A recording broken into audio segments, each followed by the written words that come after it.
Welcome to Hearts of Iron 4. I am Premier Rever.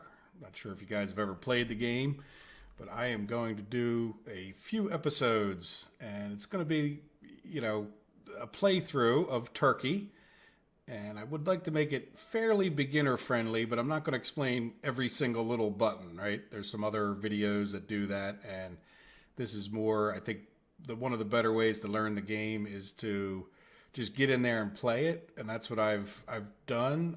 I played it a while ago when it more or less first came out, and since then I hadn't played it. And at a request from a viewer, I have decided to do it. It's a game I enjoy a lot, so let's just get knee deep into it. Right? It's sort of like in order to swim, you just got to get in the pool at some point. So we're going to do a new game, and we are going to start 1936. Which gives you a little bit more time to prepare your country. And then we'll just come down here and select the country. And what I would like to do is come over and play as Reverstan. So I think I will try to refer to it as Reverstan, but it is actually Turkey. Just so you guys know, it's not very hard to make your own mod. It's actually really pretty simple, especially if you just want to change the name. The hardest thing is figuring out where to go in there to change the names, right? So if we click on here, look, I even put my picture on there, and I also have put my name in there. So I will be the leader, Premier Rever, right? So even though I think in this playthrough we may not end up being communist. Now, I don't have the Iron Man mode on, which lets me just save it for recording purposes, and that comes in handy. The main reason to do Iron Man mode, well, just to be an Iron Man, but beyond that, is, to prevent you from saving it. I'm not, whatever happens here, happens here. I'm not going to sugarcoat this, right? If we fail, we fail. That's okay. We can't get even if I put Iron Man mode on, it's not like I can get any achievements anyway because we have a mod. So just the fact that I have my own little mod here turned on is enough to stop that. So again, I'm not too worried about achievements. This is more about recording. So there we go. So let's get started. And like I said, we're going to just sort of dive right into the pool. Now, just so you know, oops, that's kind of loud. There's,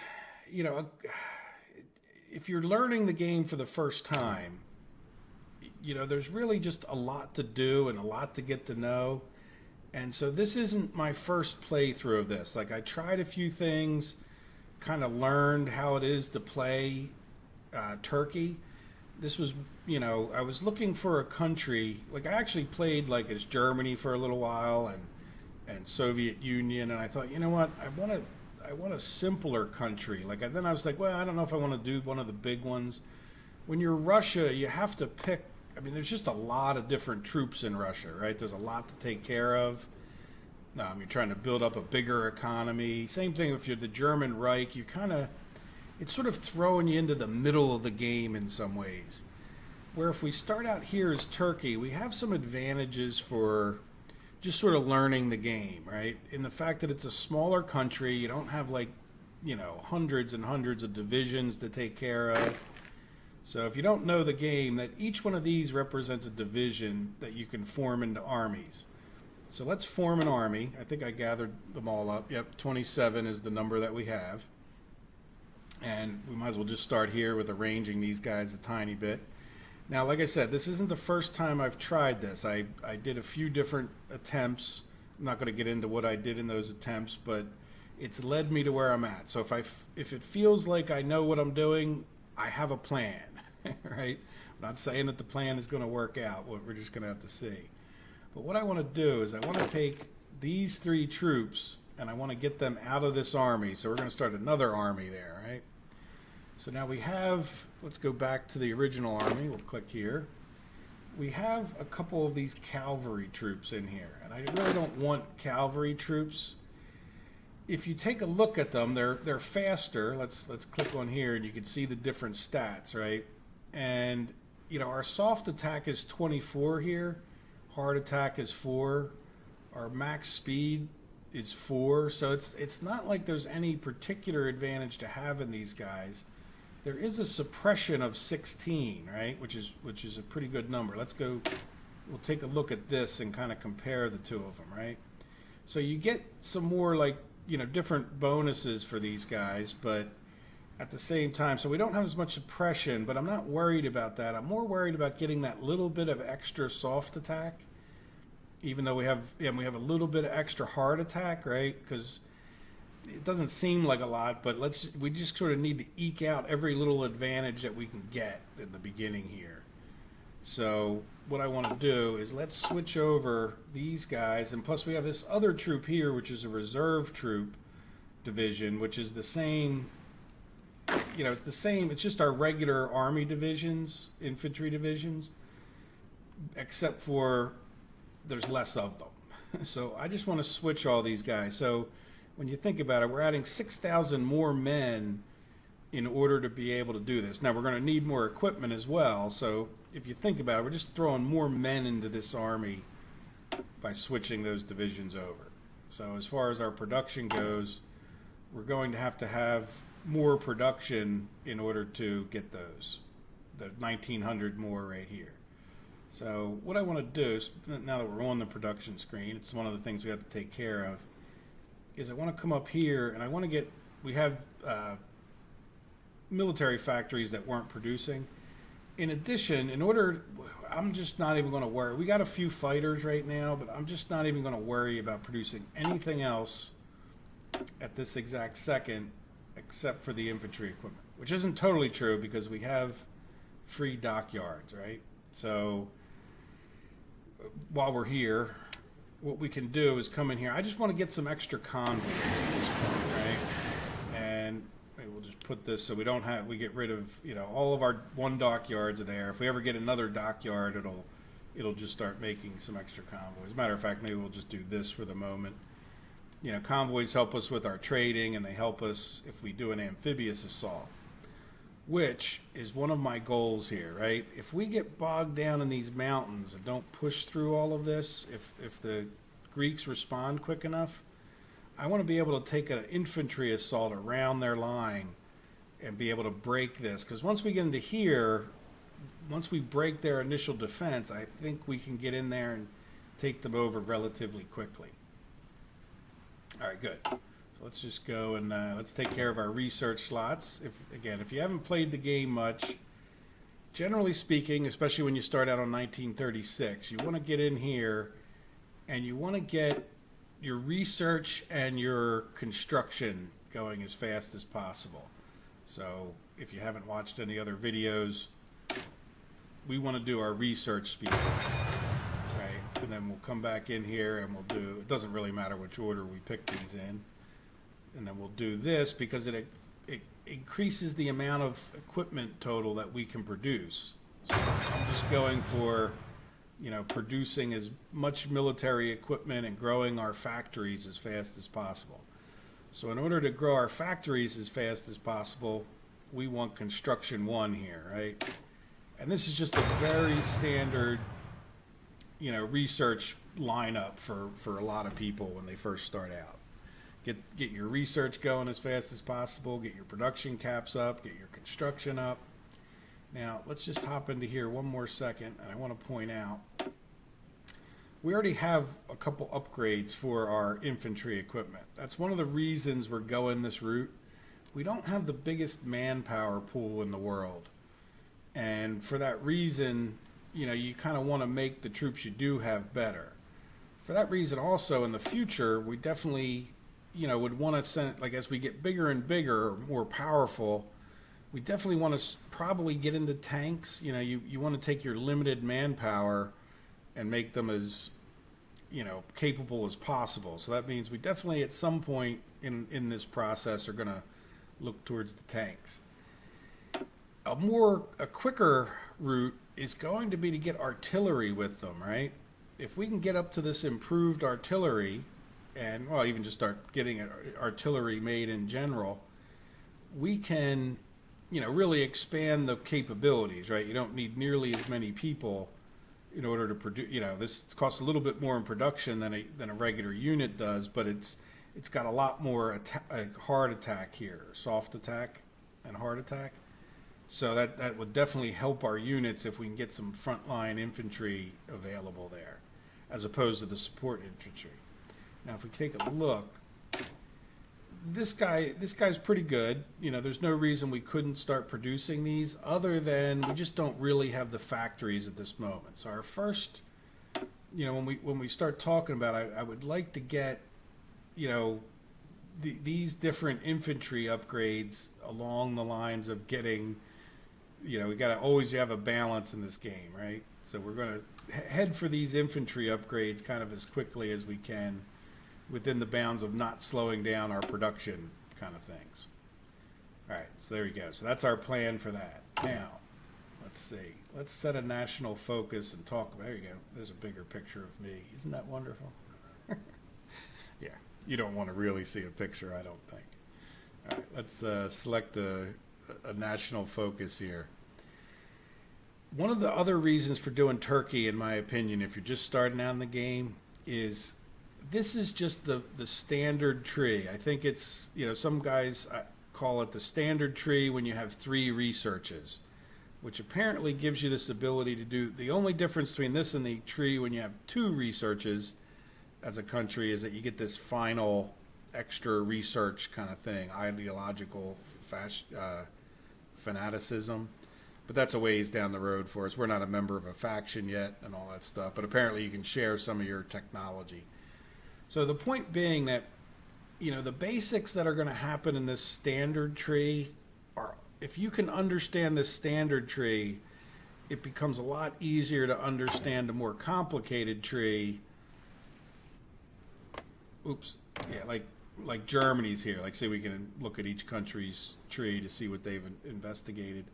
But see how you have this 4-year plan and West Wall, and they all do kind of different things. Well, you know, understanding all of this is just, it's a lot more complicated, even though when you start looking into it, you know, it's still a focus tree, right? Like it's going to give you a lot of the same things that our focus tree would. And it gives you a lot of things that ours won't. But at the same time, you know, like I said, when it comes to understanding our own, like this is just a lot easier, right? Army effort. Well, that's pretty self-explanatory, and does that make sense? So once you get more familiar with what each of the bonuses are, then you can make better choices. So I find that this is good. Now, let me talk about political effort. I'm going to go ahead and select it just because we're on this screen. And there's a particular reason. Now let it pop this out. We'll pop back in there in a second. We cannot justify a war goal on Greece unless, say it says down there, we need more tension, which we don't have. We need more political power, but also we can't do this due to non-aligned, right? So in other words, we need to become not a non-aligned country like these guys are not aligned, right? Because we're, in theory, of like-minded, you know, government. So we wouldn't attack another like-minded government. It's harder to justify the war goal. So we want to get switched over pretty quickly. So let's go back to our own country. Political effort is going to get us 120 points, which will allow us to get an advisor to switch over to fascism. In addition, we can get this collective ethos, which is fine. It's just won't hurt us, right?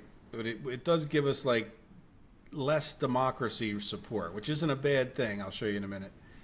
And then we can either do nationalism, fascism that is, or socialism, which is internationalism, which makes it basically will make us more communist support. Now, the reason I'm not doing the communist, even though there seems to be a trend with my games being Reverstan and Premier Rever, is because I would rather have this militarism 5% population increase. To me, that's a bigger advantage than any of this political correctness kind of stuff. So one of the things I am curious about going this route, though, is can I make up for that 5% thing? And we also, by the way, we get another 2% recruitable population by doing this military use. So that, in the long run, that's really not going to hurt us. And getting this nationalism bonus will just get us to be able to declare war on Greece as fast as possible. By the way, we could do the same thing with communism. But all right, there we go. We got political effort, and we know we got some political points that are going to come in relatively soon. So let's go back to our screen here, and we could talk about getting the fascist support, right? So in other words, this guy will raise our daily fascism. So we can get him within 30 days starting to work on the fascism. Then within about less than a year, we'll get the other bonus. So that probably within a year's time or so, we should be able to declare war on Greece, which will be good. That'll give us a little time to get our armies together and re-supported, right? So having said all of that, there is something else that I'm kind of curious about. And one of the other reasons for going with fascism and communism is you can do two main things. There's a number of things you can do, but we can go right to this extensive conscription. But if you look, it also gives us recruitable population of 5%. I'm curious if that stacks with the other one from the focus bonus, if that makes sense. I want to keep an eye on that as we move forward. Do we get 10% at that point? Because in other words, we could go with communism if we just planned on getting this when we needed it, if they don't stack. So, well, let's just see. So I want to keep an eye on how those, I never paid attention when I was playing before, at least not to that in particular. All right, so anyway, the other thing the fascism will give us is that we can go over to this war economy relatively quickly, right, which will be a good thing. Okay, so now let's close that because we can't really do any of that stuff. So what else do we have here? Free civilian factories. Yeah, I think what I want to do is produce a number of civilian factories. I really want to try to get this up to about 15 of them. Now we already have, well, let's go over here. If we come to, well, we're on construction. Let's just click on, we'll put one in Istanbul, right? We already have 6 at this moment that are working towards this, right? So I'd like to get that to 15 as quick as possible. If we come back to our focuses, as soon as we get done the political effort, I plan on coming to this industrial effort, right, which gives us a bonus to industry research. But then this gives us another civilian factory. So there's 2. This will get, or there's 1, and then this will give us another civilian factory. And then if we get down here, we'll get another 2. So that it'll be a little while before we get there, but I'm going to keep that in mind as I go and build these things, right? That I want to kind of count these 4 towards getting to the 15. Now, we're also might have to trade for some goods and stuff. So anyway, let's go back to construction. So we got 1, right? I just planned 1 more, so that's like 7. So we need to get like 9 more of these, so 5 more, right? Because we know we're going to get 4 from our focuses. So this is 1. Let's come back in here, and then we'll do them in order for now, right? I don't think it makes too much difference. So there we go. So there's 5 of them. And I think let's just do like 1 extra. And then what I'm going to do is I just, at that point, want to bounce back and forth between the 2, right? So we're just going to like, it's a little bit annoying, but it's probably easier to do it this way. That makes sense. Yeah, so now this is plenty of planning. So let's go back here. So then we'll start getting some more military factories. We can always change this, right? So there we go. We'll do 1 more for now. So by the time we get up to doing this, we should start producing military factories. We should be pretty close to getting 15 of these, which means, you know, you're really upping the tempo. Now, the other thing to keep in mind is that when we switch over to that war economy, it has the effect of reducing the amount. If we look right now, 4 of our factories are going towards consumer goods, which is 35%. And the war economy lowers that to what, 20%? Oh, wrong place. So in other words, yeah, 20% consumer goods factories. So in other words, we'll get a little bit of a bonus when we can get this war economy going. I don't want to dive right into the war economy immediately, but it's all good, right? Now, the only real disadvantage, I think, to doing this is that we're going to lose the construction conversion rate. Do you see that? I'm not sure if you guys can read that. So, in any event, I don't want to jump over there too soon. We might want to convert some factories before we go into the war economy. But we'll see. I'm not real big into converting the factories, though it is, yeah, it's a little bit more of a mid to late game kind of thing to do. So no divisions in basic training. Yeah, so what we want to do, I want to make another full army. I would also like to train a few more troops, but I want to train them as paratroopers. So if we come back to our research and then go here, one of the other, or I'm sorry, not paratroopers, Marines.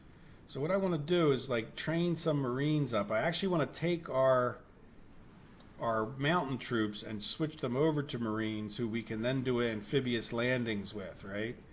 So that this will be one of the first things we get before we even start the war with Greece. Probably more important than doing this. And then we could switch those guys over, if that makes sense. Okay, so very good. Where were we? We were no divisions training. So in other words, eventually we want to do that. The reason I say that is because that'll give me 6 troops. For now, let's just train enough troops to make another full army, which would be like another 18, right? No location set. I'm going to have them come to this Izmir, and there's a specific reason for that. And let's just do 2, right? So let's say that's 1 already.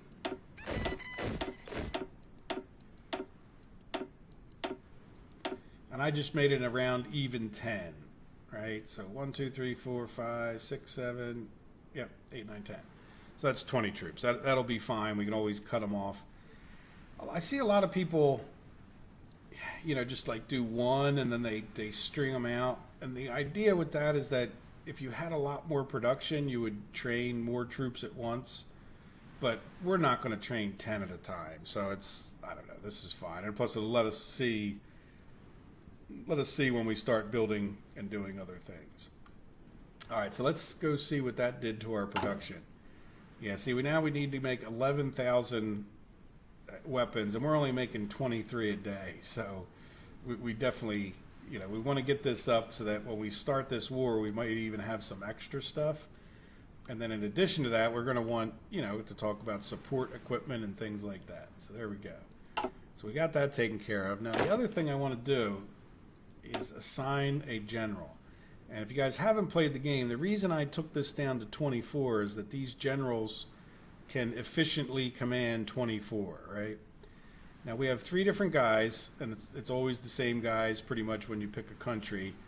And this guy is the best attacker and the best planner, right? This guy and this guy's a little bit better at supply consumption. You know, where this guy is kind of a little more even hand, a little better at defense. So because of that, I'm going to take this troop, and I'm going to change the symbol of it, and I'm going to change it to this spade, which to me is sort of like a spearhead, right? As opposed to being a spade, it's a spearhead. So this is going to be, as time goes on, at this point at least, you know, this guy in particular is going to be in charge of our spearhead troops, right? Where he'll, you know, basically he'll be in, that's what he'll be in charge of. These will be, if we put tanks in, we'll tend to put the tanks in here first. If we upgrade divisions, we may keep regular infantry and then like more of an assault infantry, and this guy will get them. So let's rename the army too, like at this point, and we'll call it the attacking army, because that's creative and a half. So attacking army, right? Now in light of that, what is this army? Well, this is more like a shield, right? So at this point, even though this is containing our, you know, our special forces troops, you know, we should talk about what this army is going to do in the long run, right?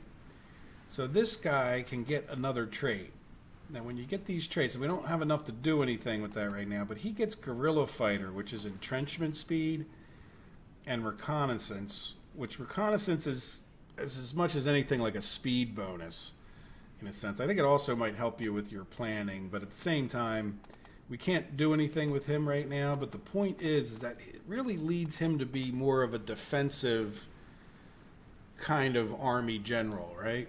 Not that we're going to leave him on defense all the time, but if we're going to use one army one way or in the other army the other, this is what we would do. So what we'll do is we will assign this guy to our number 2 army.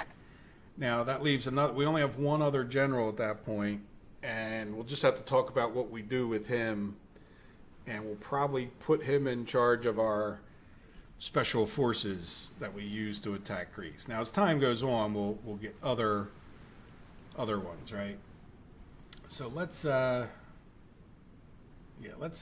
do. Yeah, that's about it. I think we just need to get. That's pretty much our army organization. Now, the other thing, let's jump back over to this guy, and let's give him some orders. Now, if you've never given a country orders before, you can just click right on the line and it says, okay, this is going to be your front line. So the idea with this game is that you set your front line and then you can set different kinds of orders, and some you get more or less options when you get up the focus tree. You can tell the guys to do something, right? Like, so not enough command power to say force attack. So you can force them to do specific things, right? But we're not going to get into all that because we don't have enough power and all that kind of stuff at this point. But we do want to set an offensive line. And we want them to like just march across the country and take this. So I'm just going to right click right there. And all 24, it says 24 divisions, right? It's going to come there. If you hover over it, if you didn't know this, it'll show you what it's going to do. And that's perfect, right? I just want to take the whole northern part of the country at that point if we can. Drive all the way over to the other sea. And again, we can, just so you know, we can always switch units to do another thing. So now I'm going to come to front line again. And I'm going to click down and hold the right mouse button here, right? And then I'm going to hit tab a couple times. And see what it did? It switched from going over there, where if we looked close enough, it's not set up yet, but it would say like 0 extra divisions to do this part of the pincer, right? Well, we don't want a pincer. We want them to plan on going after they take, what is that, Thessalonia? Or I don't know what the name of that country, this is, I don't know. I'm not going to worry about the name of it, the province there. But anyway, then they're going to come back over here to Athens after they take this and that. We'll start manually manipulating. Your plans almost always fall apart. Now, what I want to do here is I want to click the offensive line again and just have them plan coming down to here, right? More or less taking these other cities on this island. And again, we did the same thing with the tab where we say, now I want you to do that after you take Athens. Right, so in theory, our army will come here, come here, come here. There we go. Now this other army, what I want to do is I want to have them just garrison this area here, because what's likely to happen, and hopefully they don't attack over here, but it's likely that Greece may try to do like an amphibious thing on us. And while we'll get our navy out to protect this area, we really don't have enough navy to stop them from coming around here. So I just want to make sure our back door is covered at this point. And remember, this is sort of our defensive guys. I'm not too worried about them attacking over here, right? Because we're going to have a whole army there. I hope that makes sense. All right, there we go. So, yeah, I think we're ready to, let's take a look at the trade. Yeah, it's saying we're short. Don't look at this logistics and all. Like, play a couple days forward before you start looking at your logistics or your production, because it's going to change from this initial stuff. So we'll take a look. I'm not too worried if we're just short 2 steel, but again, let's play it forward. Low manpower, yeah, that's just really a warning. At this minute, there's not too much we can do about that. So let's play forward some time. And for a minute, I just want to do like 3 times speed. See how that immediately dropped to 1? And if we look at our production, the only thing we're not producing is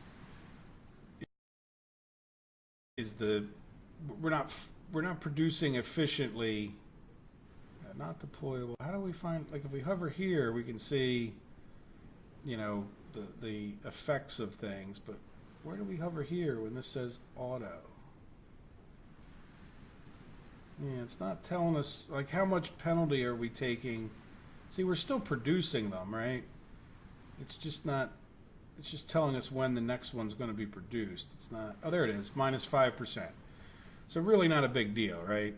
5% lack of resources, we can live with that. All right, so there we go. I think that's everything in a nutshell. Right? Are we missing anything? Political efforts going. Yeah, we don't have too many points. We're getting some of these points. I think we need like 15 to change a general. So let's get a few of those going. Yeah, I'm going to tend to fast forward like the fastest and then just pause when I have to go do anything, because the fastest is kind of like too fast. So we're going to jump back down to this guy since I'm thinking about it. And we're going to get him to be the guerrilla fighter that he can be, right? So entrenchment speed plus 50%, which is not a bad thing, especially for defensively minded troops. All right, so let's go back to, I think the first thing that will happen, yeah, let's go back to speeding up time. And I think I'm going to end this episode at some random point while we're doing all this. Maybe we'll get to a certain point in our political effort here. But this should be the first thing that pops up, and then we'll pause time again. And we'll get that next research. Was that a troop that popped out? No, we had a decision. What is the decision? Okay, we don't want to do, like, if you uncheck these, it just won't show you the thing. Yeah, so we don't want to do promise of peace. Yeah, we don't want to be reminded, but I don't want to uncheck this. This is a good one to get reminded of, right? So if you uncheck these, then you don't have to ignore that message up there all the time. So, yeah, so we're not going to worry about promise of peace. Let's go back to here. And political effort should be up in 2 seconds. And then we'll have to make a couple changes. Pause. Yeah, Germany's at it, increasing the world tension. If you hover here, you can see the world tension. If you click on this globe, you can see like which countries are at war, which tension. Current war. So Italy is warring on Ethiopia over there. So let's click on details, and it will bring us right in here. And like I said before, we want to get this collective ethos, right? So let's start that. You know what we should do while we're doing this? I just thought of this. Now we want to keep an eye that these guys don't overtrain, right? There we go. So we're going to get all of our. You know what? I'm not going to train these guys because I don't think it'll give them any advantage if I'm going to switch them over. But I want all those regular army troops to get trained up. They don't lose experience over time, but they lose experience as they get attrition, right? So as new troops come in, like guys die or whatever happens, so over time they do lose experience, if that makes sense. But let's see. We can modify the government, which is what we talked about. So let's add the political visor of fascist demagogue. Right? Good. So that took care of most of our points there, and that should start moving us towards fascism.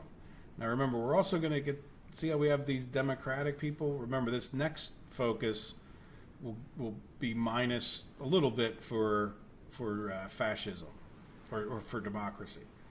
So that won't hurt us, right? All right, so there we go. So what are we doing on our... Yeah, we got 11 days for the mechanical engineering there. Or electronic mechanical engineering. I think this is just warnings. The Spanish Civil War. Okay, well that doesn't... We're not going to do anything about that or that. So let's just get to our next research. There we go. Let's pause that. Okay. Oh, we could have right there anyway. So like I said, we want to keep focused on, things that are really going to increase our production. So at this point, we're going to get this mechanical computing, which is going to increase our research speed by another 4%, which is good to do. Just to hop in there, it'll take a little while to get that done. But this radio is not a bad one to get. These are also nice to have, but I don't tend to build them anywhere near the beginning. So we'll probably end up on this branch going down this way. But at some point, we'll pop back over here. It's not my most important thing to get, but it does help your reinforce rate, which is a good thing to have, as far as, especially when you have a bunch of men in the field, right? Being your strength. So there we go. So let's close that and go back over here. Yeah, let's get this.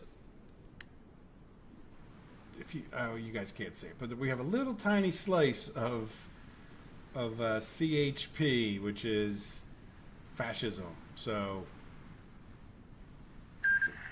okay, so Italy did win its war with Ethiopia, which is pretty much expected. And just so you know, if you didn't notice when we first started out, we do have the standard AI focuses of World War II. So in other words, it makes things a little more predictable. Second London Naval Treaty signed. Okay. Yeah, it doesn't affect us too much.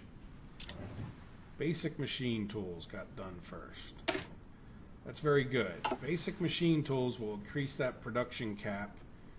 And we have a debate here. The first wars we're going to fight, we are really not going to be dealing with anybody who has an air force, right?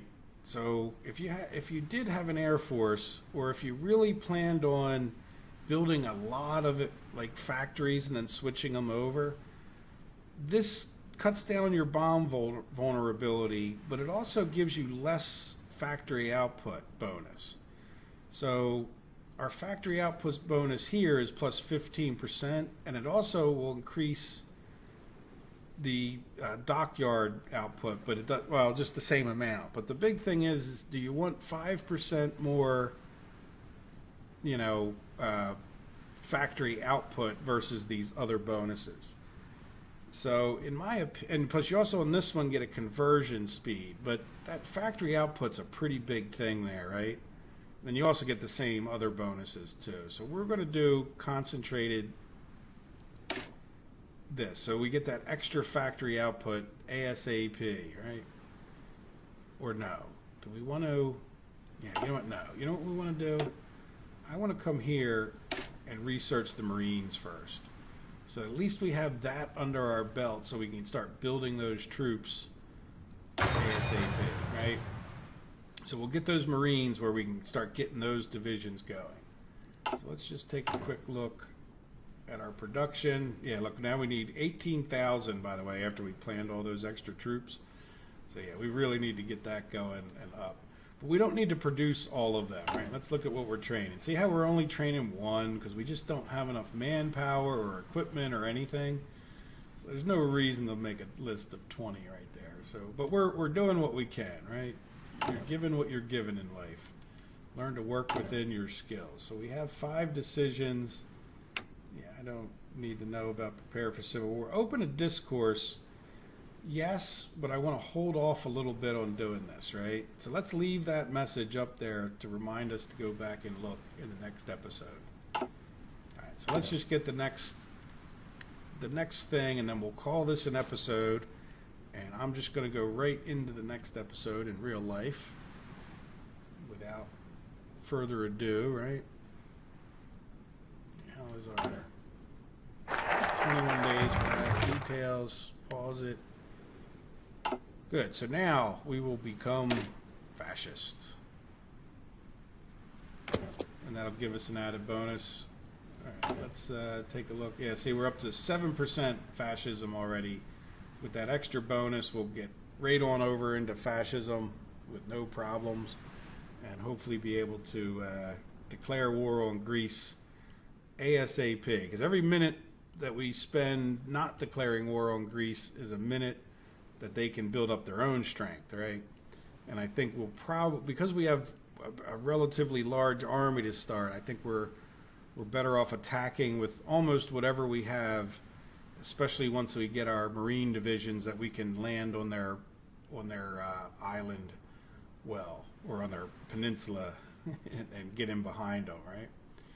All right, so there we go. All right, well, I hope you guys have enjoyed the episode. Like I said, I'm going to get right into the next episode, and I'm not sure when I'm going to stop making episodes. I kind of plan on playing for a while here, so I'm not sure when I'll catch up with your comments and questions about this series, but I certainly welcome them. I will catch up with them in real life time. I'm just going to be ahead of the episodes and being able to actually react to your comments. So we'll see how far we actually take this little playthrough, but here we are with episode number 1. So I hope you guys have enjoyed it. I hope you have a wonderful day, and take care of yourselves. Bye-bye.